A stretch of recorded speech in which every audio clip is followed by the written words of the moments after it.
mga intention sa ating wala na pag-iiwan. Alis sa salamat, Leonardo Cabarga and family, Ganadine Edward and Sophie Villegas. Alis sa salamat, Eta Karamuan and family, Abner and Gina Luz and children. Pasasalamat ni Amor and children. Sa salamat ni Alay and Rata family. Alis na lang sa kapayapaan sa kaluluwa ng dito ni Adorada. Pasakalo ni Norma Presbyterian and Allen Higla ng Siblings Presbyterian, pasakalo ni Edward Jr., pasakalo luwa ni David Villegas Sr., Arvin Villegas, pasakalo ni Randy Villegas, pasakalo ni Gregor, isang isa kumot ni Allen Andrada family, pasakalo sa mga Presbyterian, Bingo Lourdes, pasakalo ni Vera Fred, ay pasakalo ni Elmar. Sabi po natin ang salamat ay maray ng sentino sa mga family and prayers for our social authority. Magandang umaga mga kapatid. Patungo sa pagbabagong buhay. Ito po ay ang paparokya katetesis ngayon sa ika-15 linggo sa karaniwang panahon. Bago tayo magsimula ng pagpiliwang ng banal na misa, pakilala muna natin ang isang simpleng tanong. Kanino tayo unang tumatakbo kapag mabigat ang ating dinadala? Sa sarili ba natin lakas? Sa ating mga kakilala? O sa Diyos? Madalas sinasabi natin na iniwan tayo sa Diyos. Ngunit ang itinuturo ng ating pananampalataya ay hindi pa nito. Hindi naman natin pinigilala ang Diyos. Pinigilala natin siya ay ating Ama. Sa pamamagitan ni Jesus, tinatawag mga anak ng Diyos. Kaya kapag sinasabi natin, sumasampalataya ko sa Diyos ang mga kapangyarihan, hindi lamang natin ipinapahayag ang kanyang kapangyarihan. Ipinapahayag din natin ang ating pagtitiwala sa kanyang pag-ibig at pag-aaruga. Kung tunay natin pinaniniwala ang Diyos ang ating Ama, hindi tayo mabubuhay sa tao, kundi sa pag-asa. Hindi sa kawalan ng tiwala, kundi sa pananalig. Hindi sa pagkamakasarili, kundi bilang magkakapatid na minamahal ng isang Ama. Kaya bago natin simulan ang banal na misa, tanungin natin ang ating sarili. Ay marami ba ang aming buhay na hanggang ngayon ay hirap pa ako magkatiwala sa Diyos na aking Ama? Kaya po ay sisimulan natin ang pagdiriwang ng banal na misa. Piliin natin sa pakikinig natin sa salita ng Diyos at sa pagtanggap kay Kristo sa banal na Eucharistia. Lalo natin makikilala ang Diyos, hindi lamang bilang makapangyarihan, kundi bilang Ama walang sawang nagmamahal at nag-aangay sa kanyang mga anak. Palipunta tayo at ang ating pong tagapagdiwang, ang ating nararamang para po, Reverend Father Joel C. Ilesina. Makita po tayo sa pagbuhay ng Lord.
Espiritu Santo. Amen. Sumayin niyo ang Panginoon. Sumayin niyo. Mga kapatid, nasa ika-15 linggo na tayo ng karaniwang panahon at dinadala tayo ito ngayon sa napapanahong pagbinilay. May lugar ba talaga ang Diyos sa iyong buhay? Siyempre naman po, Father, kayo mga kami nagsimba. Because yung iba, nagsisig mamarapit dahil kabilitan. O yung iba, dahil magandang tingnan. Kumbaga, baka kasi ang danger ay dekorasyon lang ng Diyos. Marami kasi na hanggang ngayon, parang ginagawang dekorasyon ng Panginoon. Paano maiwasan di lang maging dekorasyon ng Diyos, kundi maging Panginoon ng ating puso? Lagyan ng lugar ang puso mo para sa kanyang salita. Kaya mahalaga ang pinagnilayan natin. Meron ba talagang puwang ang aking puso sa kanyang salita? Pabalik. Anyway, tayo natin po upang hingin ng grasya niya. Panginoon, ang daming daladala ng puso ko. Sana may lugar ka pa. Panginoon, ang dami kong iniisip. Sana may lugar pa ang isip at puso ko sa iyo. Kasama natin ang intensyon niyan, hindi lang sa atin na narito ngayon sa kapilya, kundi sa mga tao mahal natin. Pagkat hindi natin madadala ang liwanag sa kanilang lahat, pero may pagmanalangin natin, pamayanan ng liwanag ang puso ng mga mahal natin sa buhay. Hindi natin ang grasya nito at taigtin na pagsisihan ang kasalanan ng nagawa. Isinubukan ng Ama upang pagalingin ang mga nagsisisi. Panginoon, kaawaan mo kami. Panginoon, kaawaan mo kami. Namarito ka upang tukutin ang mga makasalanan. Kristo, kaawaan mo kami. Kristo, kaawaan mo kami. Nakagulo ka sa kanan ng Ama upang ilapit kami sa Kanya. Panginoon, kaawaan mo kami. Panginoon, kaawaan mo kami. Ang tayo ng makapangyarihan ng Diyos, patawarin sa ating kasalanan at pagtumbayan sa buhay na walang hanggan. Amen.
Manalangin tayo.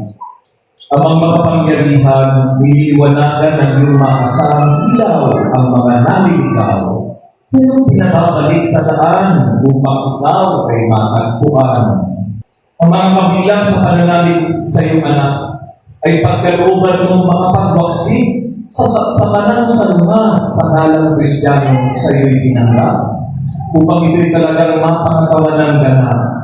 Sa pamamagitan ng Jesucristo kasama ng Espiritu Santo magpasawalang hanggan. Amen. Magsubot pakinggan natin ang mga pagbasa. Katulad ng ulan na nagdudulot ng ginhawa sa lupang bilang, ang salita ng Diyos ang siyang bumubuhay sa atin. Subalit, katulad ng nasasaad sa talinghaga, kailangan natin ihanda ang lupang katangan ng salita ng Diyos. Pakinggan natin ang unang pagbasa. Pagbasa mula sa aklat ni Propeta Isaías. Ito ang sinasabi ng Panginoon. Ang ulan at nebe, paglagpak sa lupay, hindi na nagbabalik. agos na ito sa balat ng lupa nagiging pandilig. Kaya, pagkait-putil ng paghasik, ganyan din ang aming mga salita. Maganda nito ang lahat kung nasa ang salita ng Diyos. Salamat sa Diyos. Sa lumang tugunan, ng bunga ng masagana binhi sa mabuting lupa. Nagbunga ng masagana, binhi sa mabuting lupa. Umuulan sa lupain, ganito mo kinalina. Umuulan ang lupain, tumatabaya ang lupa. Patuloy na umaagos ang bigay mong mga banis. Sa halamang nasa lupa, ay ito ang bumibili. Ganito ang ginawa mo na hindi mo tinanin. Nagbunga ng masagana, binhi sa mabuting lupa. Sa pinungkal ng bukilid, ang ulan ay masagana, ang bukilid ay ng tubig, at palaging basang-basa. Sa banayan na tag-ulan ay lumambot ang lupa. Kaya naman, pati tanim ay malago at sariwa. Nagbunga ng masagana, binhi sa mabuting lupa. Nag-aani ng marami, tulong mong gumagawa. At saan man, kahit masagana, ang pastola ay punong-puno ng matabang mga kawan. Naghahariya ang galak sa lahat ng kabuluhan. Nagbunga ng masagana, binhi sa mabuting lupa. Umagalaya ang tuba sa gitna ng kaparangan at hitig na hitig man din ang trigo sa kapatagan. Ang lahat ay umaawit sa galak ay sumisigaw. Nagbunga ng masagana, binhi sa mabuting lupa. Nasasaad sa kalawang pagbasa na inuusig at pinahihirapan ang mga alagad ni Kristo. Gayunpaman, ang muling pagkabuhay ni Kristo ay magdudulot sa kanila ng kaluwalhatian at ganap ang katutusan. Pakinggan natin ang pagbasa. Mga kapatid, pagbasa mula sa sulat ni Apostol San Pablo sa mga taga-Roma. Mga kapatid, sa kanyang akin, ang mga pagtitiis sa kasalukuyan ay hindi maihahambing sa ihahayag ng kaluwalhatian sa atin. Nananabik ang sanlilikha na ihayag ng Diyos ang kanyang mga anak na bigo ang sanlilikha. Hindi sa gusto nito, kundi dahil sa ito ang loob ng Diyos. Gayunman, may pag-asa pa sapagkat ang sanlilikha ay palalayain sa pagkaalipin nito sa kabulukan at makakahati sa maluluhating kalagayan ng mga anak ng Diyos. Alam natin na hanggang ngayon, ang sanlilikha ay dumaraing sa paghihirap. Hindi lamang sila, tayo man tumanggap ng Espiritu bilang unang kaloob ng Diyos, ay napahihingkan na imutok samantalang hinihintay natin ang pag-aampon sa atin ng Diyos at pagpapalaya sa ating mga katawan. Ang salita ng Diyos. Salamat sa Diyos. Ganap ng mabuting balita.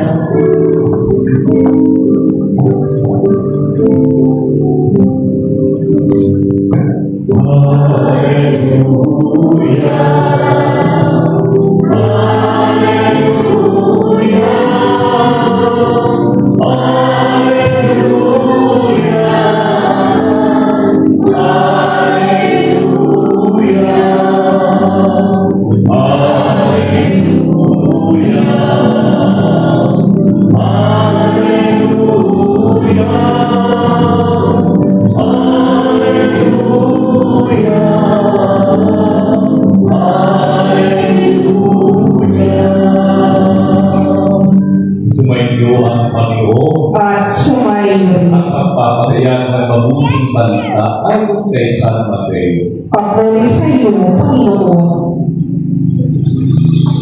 Noong araw din yun, si Jesus ay lumabas ng bahay at naupo sa tabi ng lawa. Pinagkalimutan siya ng mga panlatao, kaya sumakay siya sa isang bangka at doon naupo. Nasa dalampasigan naman ang mga tao at nagturo siya ng maraming bagay sa pamamagitan ng kanyang hagas. Ang isang magsasaka lumabas upang maghasik.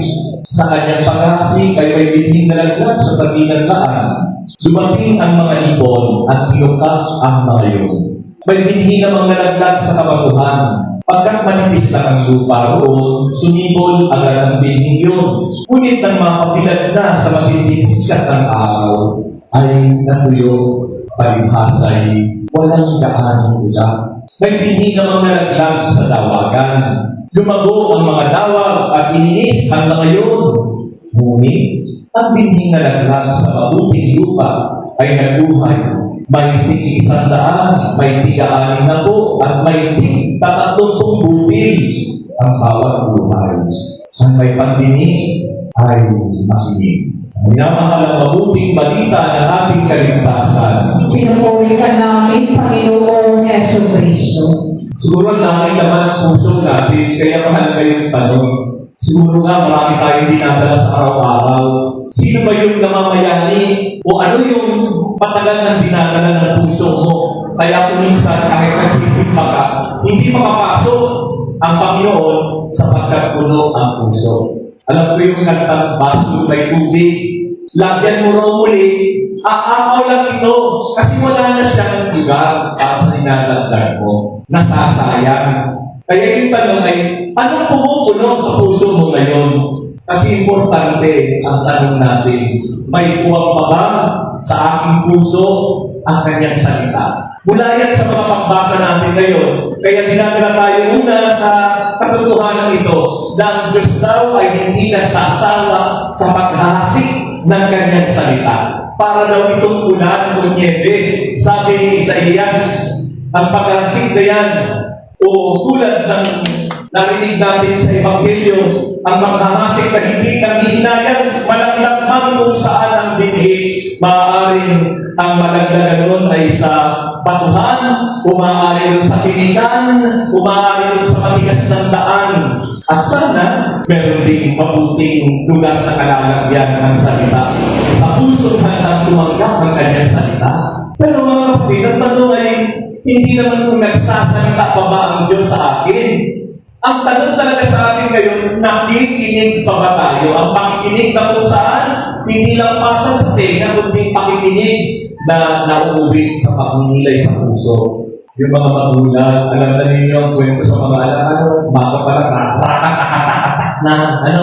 pero yung mga bata, nakatutol ng estilo, kala mo nakikinig pa, nakatingin naman sa'yo, pero nampasa na lang pala. Sino ba ang hindi nakatutol ng ganyan? Di ba na? Hindi dahil nasa harapan mo, wala namang kinig, nakamulat naman ang mata, nakikinig yan. Yung iba kumakanta na sa isip, yung iba nasasagot na, yung iba naumong pa na. Ganyan din tayo pala sa sermon. Yung iba lumilipad ng utak, nasa tayo. Kaya bibili namin utak mamaya. Hanggang namin pala yung sermon. Kaya yung pakikinig, ang tunay na pakikinig ay napakinggan ng tenga at pinagninilayan ng puso. Tandaan natin, hindi nagsasawa ang Diyos na sana sa pamagitan ng kanyang salita, may mabago sa iyong puso na nagninilay nito. Pangalawa, alam niyo ba kung ano yung pinakamahalagang hadlang upang hindi mapakinggan ang Diyos? Alam niyo ba kung ano ang pinakahadlang? Hindi po kung ano pa man, ang pinakahadlang ay ang pusong puno, hindi na mapapasok. Kaya nga po may sinabi dito, yung batuhan, dawagan, matigas na daan. Actually, ang pinag-uusapan na ay iba't ibang buti ng puso. Pusong bato pa ba? Bakit? Pusong bato kasi marami ng sugat na naramdaman yung puso mo. Ayaw mo namang ipagamot. Sinisinter mo, nag-iimong kang palagi, kaya tumigas na ang puso at ayaw mo nang magmahal. Nasaktan ako. Di ba? May mga ganyan emote at drama. Pusong bato ba? Baka naman pusong tinikan ng kalalahanin sa pusong yan. Marami ng galit, maraming inggit, maraming hinanakit, patuloy na kinikinkin, at yan ay parang mga tinig na imbis na bigyang lugar ng salita, sinasalaklang ito. Iniinis pa nga ang salita ng Diyos mo. Wala. Kaya nga kung minsan may interest pa ba tayo? Hindi ko lang nabanggit yan. Dapat pala may nakalagay, pusong palahinang. Kaya hindi nakakapasok ang salita. Alam niyo po kapag puno ang puso ng mga ito, anong epekto ng pusong bato, pusong tinikan, pusong tumigas ka? Ano ang epekto nito? Nawawalan talaga ng puwang ang salita ng Diyos. Kahit yung iba ka nagsisimba pa, pero hindi na niya pinakikinggan ng salita. Akala niya, basta nagtingin ako ng kandila, okay na yan, solved na. Labong epekto, di madadala ng mga piring ng kandila kung ang puso mo ay hindi pinananahanan ng Diyos. Pangatlo, pansinin po ninyo ang araw na ito. Ang puso tumanggap ng salita. Yun yung ikaapat na lupa, uri ng lupa. Yan yung puso na nagbukas sa kanyang salita. Hindi naman tayo tinatawag na maging mabuting lupa. Ang mabuting lupa, tumutubo sa puso niya ang salita ng Diyos. At dahil tumutubo, nagiging tagapagbigay siya ng pag-asa. Hindi pa kinanakit, hindi lang sama ng loob. Kaya yung tatanungin tayo, ano yung inihahasik sa akin? Ano ang inihahasik ng aking mga salita? Sa aking pamilya? O sa aking komunidad? Ano yung naririnig na sa akin? Ito ba'y salita ng pag-asa o mga salitang nagpapahina ng loob? Ito ba'y mga salita na nagpapahayag ng pagmamahal o mga salita na nagdadala ng pagkakahati-hati? Ito ba'y salita na humihilong o ito yung mga sumusugat na salita? Kaya po, mahalagang tingnan natin ang epekto ng salita ng Diyos sa akin. Ako ba'y nagiging tagapagdalahin ng mabuting buhay sa kapwa? Pag piniga ang puso mo, ano ang mapipigat dito? Sama ng loob. Kaya sama ng loob ang pinibigay mo. Pero kapag marunong kang magtiis, magpasensya, magpatawa, ang napipigat sa puso mo ay pag-asa. Kung ang ating puso'y magiging lupa ng salita ng Diyos, ano ang aanihin ng mga taong nakakasalamuha ko sa araw-araw? Gandang tanong yun. Kung ang puso mo, binuksan mo sa Panginoon at naging matabang lupa para sa Kanyang salita, ano kaya ang aanihin ng mga taong nakapaligid sa iyo? Doon mo makikilala ang lalim ng tao ito.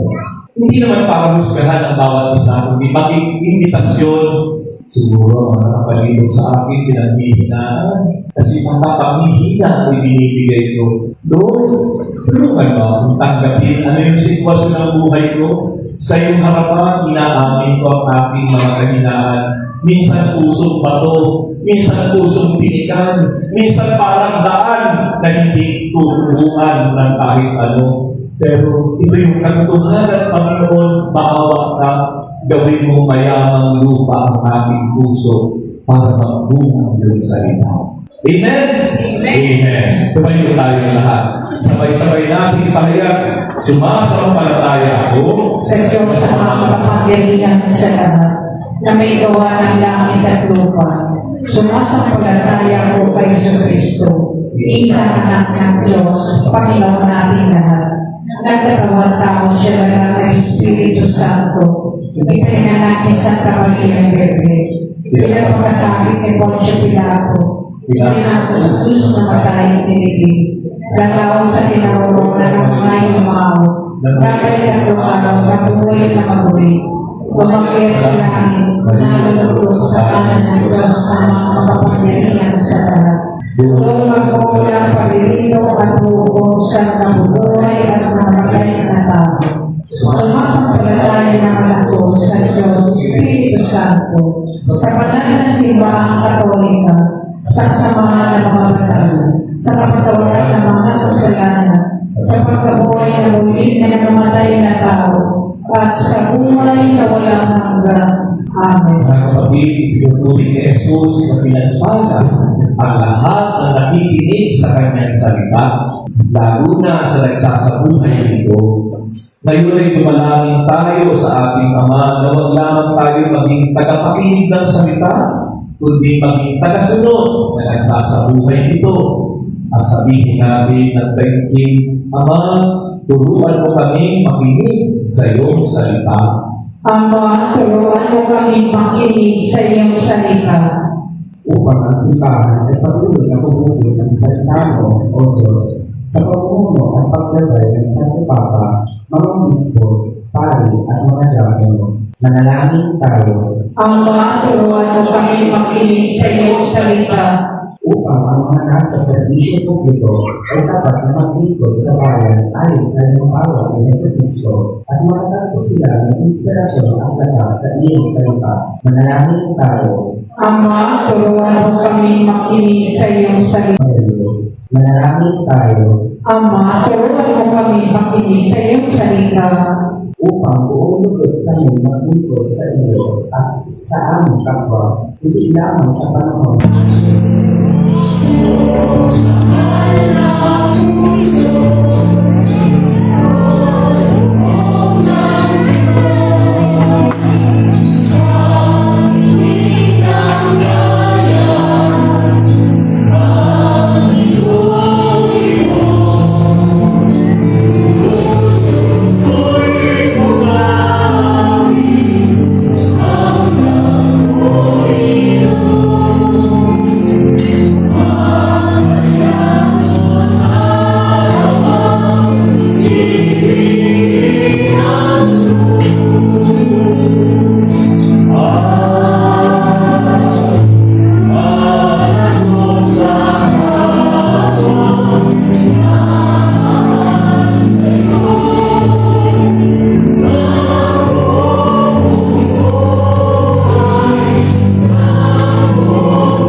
Manalangin kayo upang sumunod natin ay maging kalugod sa Diyos Amang mapagmahal. Kalapit na wala ng Panginoon itong pag-aakong sa iyong Ama, sa kapalit ng panumalan, sa ikapakinabangan at sa buong sambayan niyang banal. Natin kayo ng alay na sa iyo, susunod sa kayanan. Natanggapin mo ang mga ito para managdagan pa ang iyong kabanalan sa mga nananalig at sulat sa pamagitan ng Jesucristo kasama ng Espiritu Santo, magpasawalan ng lahat. Amen.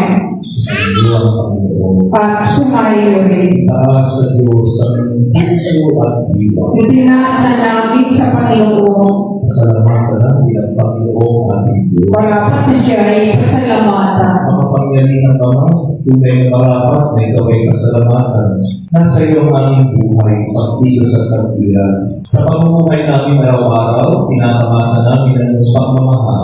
Sa pag-ibig mo, binigla sa sangkatauhan, ang Espiritu Santo ay unang aming bigay na anak mong kalakan sa aming katiyakan. Nakalaang mabuhay kami sa piling mo kailanman. Kaya kaisa ng mga anghel na nagsisilawit ng papuling walang humpay sa kalangitan, nagbubuni kami sa iyo, kadakilaan.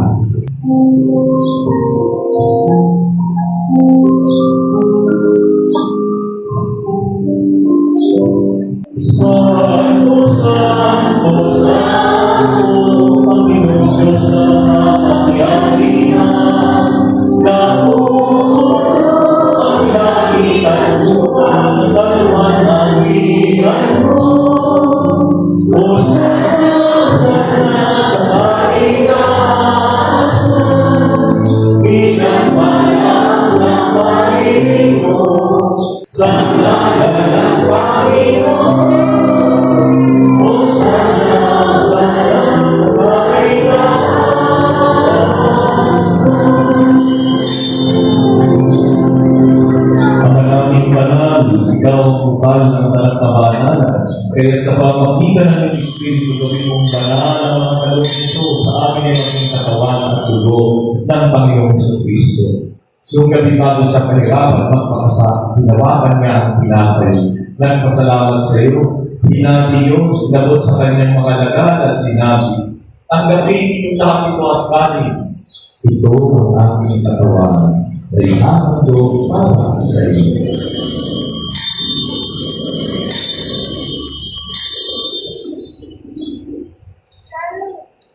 Hindi naman pagkatapos ng hapunan, nawakan niya ang kanis, hindi nagpasalamat sa iyo at nagtuli. Inilayo sa kanyang mga alagaan at sinabi, ang kapilin mo na ito ang muli, ito ang kanis ng aking dugo, na bago at walang hanggang upang sa inyo at sa nakibubuo sa ikapagpapatawad ng kasalanan.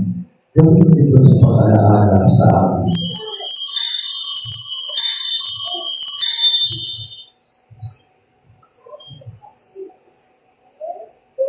Ang misteryo ng pananampalataya.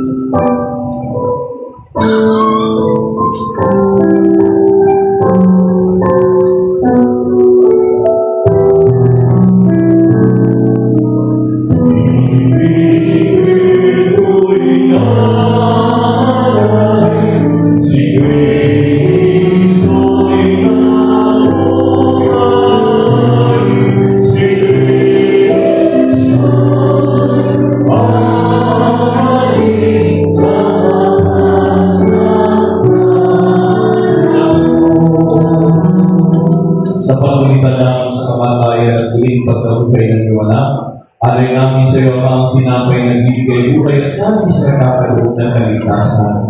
Nagpapasalamat kami sapagkat narapat mo tumayo sa iyong harapan upang maglingkod sa iyo.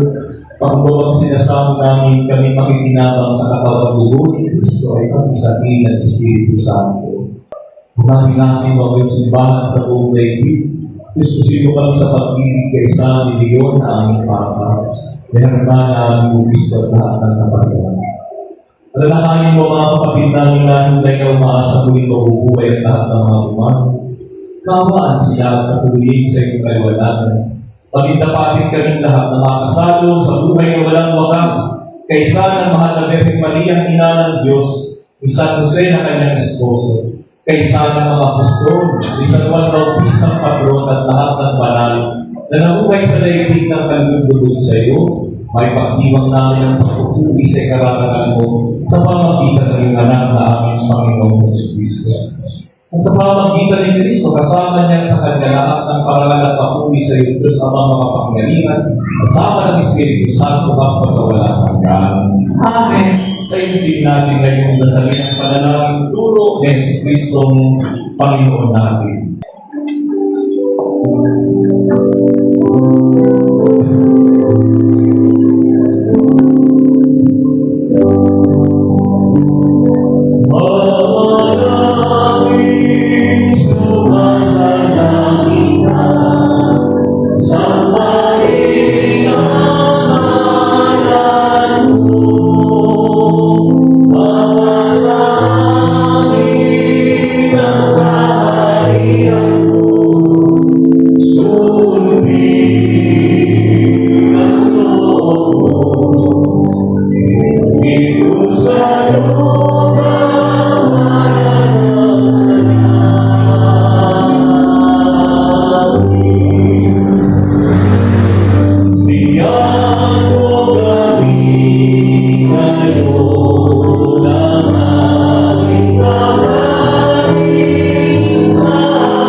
Ligtas kami sa lahat ng masama.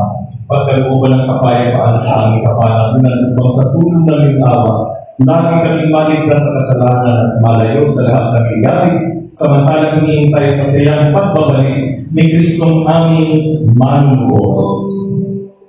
Sa pagkas sa iyo ang kaharian, at ang kapangyarihan, at ang kahurihan.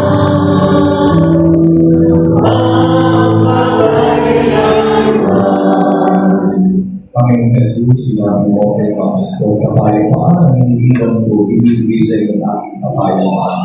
Kung ngayon mo ang pananampalataya mo ang aming pagkakasala, pagkalooban kami ng kapayapaan at pagkakaisa ayon sa kasisiyan ng iyong kalooban, nabubuhay ka tagahan at magkasawalan ng Amen. ang kapayapaan ng Panginoon laging sumayin mo. At sumayin Ang tayo ng kapayapaan ng Kristo. Peace be with you, brothers and sisters.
Narito ang ating Panginoon Jesus. Ang kordero ng Diyos na nag-aalis ng kasalanan ng mundo, papapalan ng tatanggap sa Kanya sa piling na ito ng kordero. Panginoon, kaya dapat nakapatuloy sa iyo. Ngunit sa isang salita mo lamang ay gagaling na ako.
Ama namin mapagmahal, kami mga pinapagsalo mo sa piling na banal ay makatanggap naman ng bungang karagdagan ng iyong pagliligtas na aming pinagliriwan sa pamamagitan ni Yesu Cristo kasama ng Espiritu Santo magpasawalang hanggan. Amen. Mga paalala, pagsiubusan dali.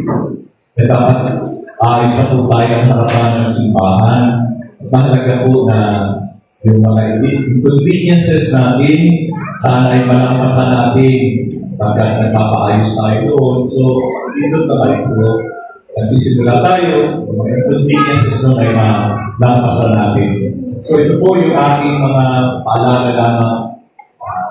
Pasensya tayo at sana makahanap ng mga tutulong para sa pagsasaayos ng ating simbahan. Pangalawa po, gusto ko po na kanila kayo sa meeting mass. Ito po ay sa pamamagitan ni Father William Bustamante. Siya po ay Franciscan Capuchin.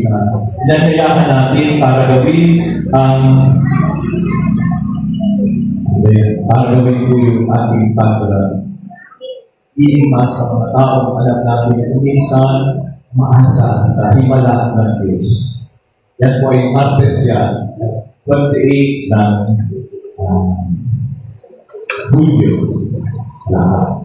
Ganun din po, ay meron tayong Bible study sa susunod po na linggo at sa susunod na Webes. Yan po ay alas sa isang alas 7. Sa isang alas 7. Binibigyan ko kasi yung koleksyon ng hindi ko lang makuha pala. Hindi pala nailagay dito. Nadala na doon yung koleksyon nyo sa aming pass. Wala kayo sa aking isa. I-report ko na lang next time. Pero yung nakuha natin doon sa simbahan ay 21,792. Palapaan naman natin. I-verify ko pa po yung para dito. Hindi ko pinadala na sa akin kaya lang ay nanin pa ako. Andito pala. Ay, hindi. Andito na. Wala dito sa akin. Tatay niya pagdala. Kaya na papagkapag-isip ko. Ano kaya ako yun? So, sa next time ko na lang po report kung magkano yung nahihintay na rito piso. Salamat po sa mga tumutulong. Palagi nagpapahagi sa simbahan. Yan po ay para hindi sa atin, kundi para sa kanila mga susunod sa atin. Tayo na po tayo lahat para sa ating pananalaman. Ama naming mapagmahal, sa loob ng kapagaraan at 15 taon, ang aming simbahan sa tuwalawis ay naming kalulukan ang aming pananampalataya. Sa halimbawa ng aming patron, turuan ang pagkakituro sa Kristo, hindi ang aming sarili, at sundan siya ng may kabaan, loob at katapatan. Sa panahon ito ng pagkakalibago, buksan mo ang aming puso upang kami maglakbay ng magkakasama, magbahagi ng oras ng asas ng Lord para sa pasasaayos ng aming simbahan. Mula sa isabi hanggang altar, tandaan sa malalim na pagkakalibago ng aming pamayanan. Gawin manatiling tahanan ng kapayapaan at pahingahan ng mapuso sa Lord ang aming simbahan. Habang sama-sama kami tutuon sa iyong paanyaya. Ito'y aming dinadalangin sa pamamagitan ng Kristo na aming Panginoon. Amen. San Juan Bautista, Ipanalangin mo kami. sumayin niyo ang Panginoon. Para sumayin. Mas masabi kayo, hinahangad ang pagpalain ng Diyos sa ngalan ng Ama, ng Anak, at ng Espiritu Santo. Amen. Awit natin sa mahal na Birheng Maria. Ay,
Tapos ng ating misa, kumain ngayon mamayama.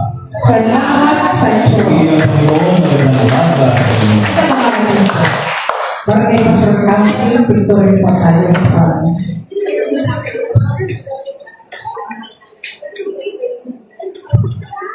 Yan muli po yung aming panawagan, yung ating andong piso isa mga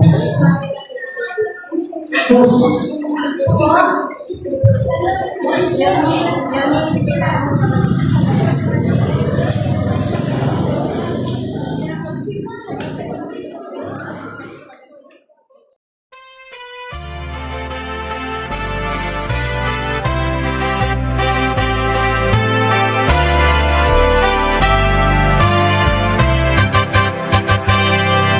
Nuestro Padre Jesús Nazareno, sinasamba ka namin,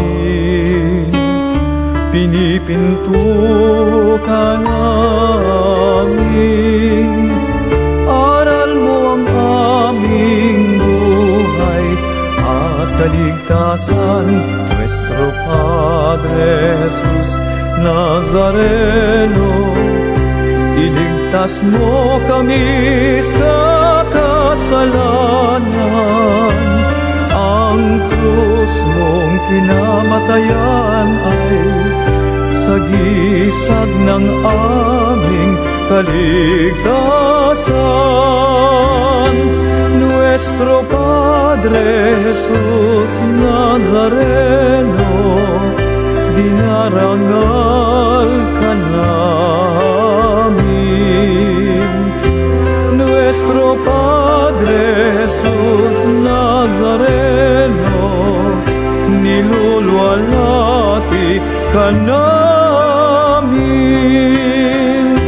Nuestro Padre Jesus Nazareno, dinarangal ka namin.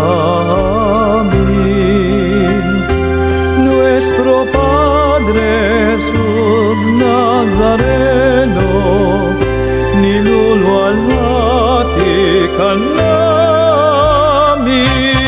Nuestro Padre Jesus Nazareno, sinasamba ka namin, pinipinto ka namin, aral mo ang aming buhay at kaligtasan. Padre Jesus Nazareno, iligtas mo kami sa kasalanan. Ang krus mong kinamatayan ay sagisag ng aming kaligtasan. Nuestro Padre Jesus Nazareno, dinarangal ka namin. Nuestro Padre Jesús Nazareno, niluluwalhati ka namin. Nuestro Padre Jesús Nazareno, dinarangal ka namin.